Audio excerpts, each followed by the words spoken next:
তো কি রে ভাই, জিদ্দা সাকিব খানকে পাত্তাই দিল না। সাকিব খান হচ্ছে বাংলাদেশের কিং খান, সাকিব খান হচ্ছে বাংলাদেশের মেগা স্টার। এত বড় মেগা স্টারকে ইয়ার এড়িয়ে যাওয়াটা জিদ্দার কি ঠিক হলো? তো হেই এভরিওয়ান, আপনারা সবাই কেমন আছেন? আশা করি সবাই ভালো আছেন। জিতের বুমেরা মুভি প্রমোশনের সময় আর একজন ইউটিউবার তিনি জিৎকে একটা প্রশ্ন করে, জিদ্দা একটা প্রশ্ন করে যে সামনে তো সাকিব খানের তুফান মুভিটা আসছে এবং ইন্ডিয়াতে রিলিজ হচ্ছে, এটা নিয়ে আপনি কি কি নজরে দেখছেন? তো জিদ্দা বলল যে বাজার খোলা আছে, যে কেউ আসতে পারে। এই যে কথাটা আর দুই বাংলার, এপার বাংলা এবং ওপার বাংলার জিৎ এবং সাকিব খানের ফ্যানদের ভিতরে আর তুমুল একটা ঝগড়া সৃষ্টি হয়ে গেছে। যে সাকিব খানের ফ্যানরা বলছে যে এইভাবে জিৎদা এইভাবে অপমান না করলেও পারতো। সাকিব খান হচ্ছে বাংলাদেশের কিং খান মেগা স্টার এবং জিৎ হচ্ছে ওপার বাংলা একজন মেগা স্টার।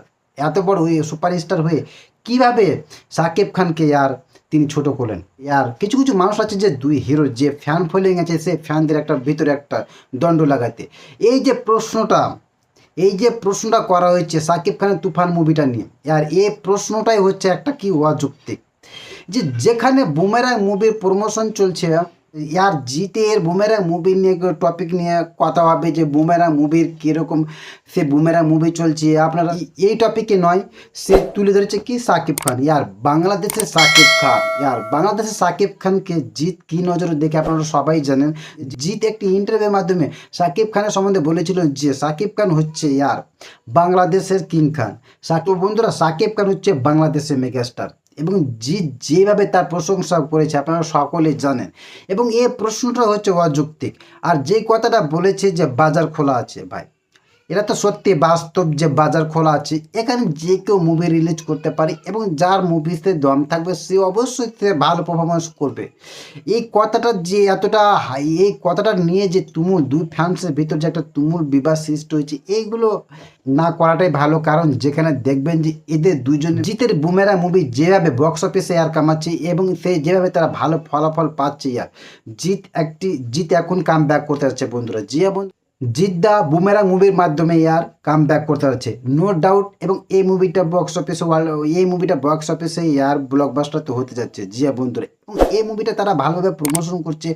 এই মুভির সম্বন্ধে না প্রশ্ন না করে সাকিব খানের সম্বন্ধে প্রশ্ন করে, এটা হচ্ছে অযৌক্তিক কাজ বন্ধুরা। এই যে দুই ফ্যান্সের মধ্যে এবং দুই সুপারস্টার মধ্যে, এদের মধ্যে কোনো বিবাদ নেই, কোনো নেই। এরা দুজনই এক অপরের অসংখ্য লেভেলে ভালোবাসে এবং যে বাজার খোলা আছে, যে কেউ মুভি রিলিজ করতে পারে। এটা তো বন্ধুরা, এই টপিকগুলো বেশি বিবাদ বাড়ানো ঠিক না। কারণ এগুলো যেখানে ছিল সেখানে দাবিয়ে রাখা দরকার। যেখানে জিদ্দা বা সাকিব খান এরা দুইজনই হচ্ছে দুই বাংলার মেগা স্টার এবং এদের দুজনেই অসংখ্য লেভেলে আমরা ভালোবাসি এবং এদের দুজনই মুভিটা অসংখ্য লেভেলে ভালো হয় বন্ধুরা। আমরা জিৎ এবং সাকিব খানের ফ্যান্সরা দুজনের মধ্যে বিবাদ সৃষ্টি না করে এক অপরের মুভিকে আমরা দেখব এবং সাকিব খানের তুফান মুভিকে আমরা ওয়াল টাইম ব্লকবাস্টার করার চেষ্টা করি এবং জিদ্দার বুমেরা মুভিকেও আমরা ওয়াল টাইম ব্লকবাস্টার করার চেষ্টা করি। তো বন্ধুরা, সাকিব খান এবং জিদ্দার ফ্যানরা যারা যারা আছে তারা নিচে কমেন্ট বক্সে অবশ্যই লিখে জানাবেন যে কে কে জিদ্দার ফ্যান আছে এবং কে কে সাকিব খানের ফ্যান আছে। যদি আমার এই তথ্যগুলো যদি আপনাদের একটু ভালো লেগে থাকে তাহলে বন্ধুরা প্লিজ আমার চ্যানেলটা সাবস্ক্রাইব করে বেল বাটনটাকে অন করে দেবেন। বন্ধুরা, আপনারা তো ভিডিও দেখছেন ঠিকই, কিন্তু আমার চ্যানেলটা সাবস্ক্রাইব করছেন না। তো বন্ধুরা প্লিজ আপনারা চ্যানেলটা সাবস্ক্রাইব করে বেল বাটনটাকে অন করে দেবেন।